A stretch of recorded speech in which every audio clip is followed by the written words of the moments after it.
नमस्कार दोस्तों, कहानी को शुरू करने से पहले हमारे चैनल एक कहानी को सब्सक्राइब कर ले और घंटी को दबा दे, जिससे हमारी वीडियो आप तक पहले पहुंच सके। आइए कहानी को शुरू करते हैं। 3 सवाल। अकबर बीरबल की कहानी। महाराजा अकबर बीरबल की हाजिर जवाबी के बड़े कायल थे। उनकी इस बात से दरबार के अन्य मंत्री मन ही मन बहुत जलते थे। उनमें से एक मंत्री, जो महामंत्री का पद पाने का लोभी था, ने मन ही मन एक योजना बनाई। उसे मालूम था कि जब तक बीरबल दरबार में मुख्य सलाहकार के रूप में है, उसकी यह इच्छा कभी पूरी नहीं हो सकती। एक दिन दरबार में अकबर ने बीरबल की हाजिर जवाबी की बहुत प्रशंसा की।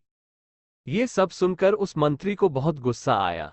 उसने महाराज से कहा कि यदि बीरबल मेरे 3 सवालों का उत्तर सही सही दे देता है तो मैं उसकी बुद्धिमत्ता को स्वीकार कर लूंगा, और यदि नहीं तो इससे यह सिद्ध होता है कि वो महाराज का चापलूस है।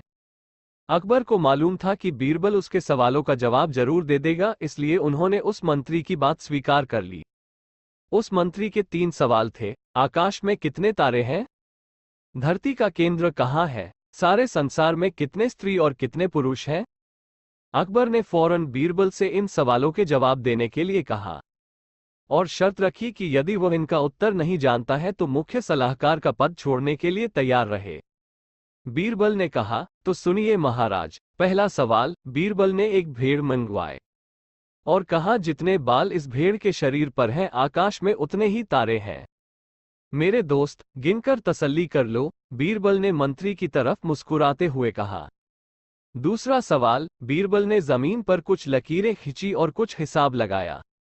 फिर एक लोहे की छड़ मंगवाई गई और उसे एक जगह गाड़ दिया, और बीरबल ने महाराज से कहा, महाराज, बिल्कुल इसी जगह धरती का केंद्र है, चाहे तो आप स्वयं जांच लें। महाराज बोले, ठीक है, अब तीसरे सवाल के बारे में कहो। अब महाराज, तीसरे सवाल का जवाब बड़ा मुश्किल है, क्योंकि इस दुनिया में कुछ लोग ऐसे हैं जो ना तो स्त्री की श्रेणी में आते हैं और ना ही पुरुषों की श्रेणी। उनमें से कुछ लोग तो हमारे दरबार में भी उपस्थित हैं, जैसे कि ये मंत्री जी। महाराज, यदि आप इनको मौत के घाट उतरवा दे तो मैं स्त्री पुरुष की सही सही संख्या बता सकता हूं। अब मंत्री जी सवालों का जवाब छोड़कर थर थर कांपने लगे और महाराज से बोले, महाराज, बस बस, मुझे मेरे सवालों का जवाब मिल गया। मैं बीरबल की बुद्धिमानी को मान गया हूं।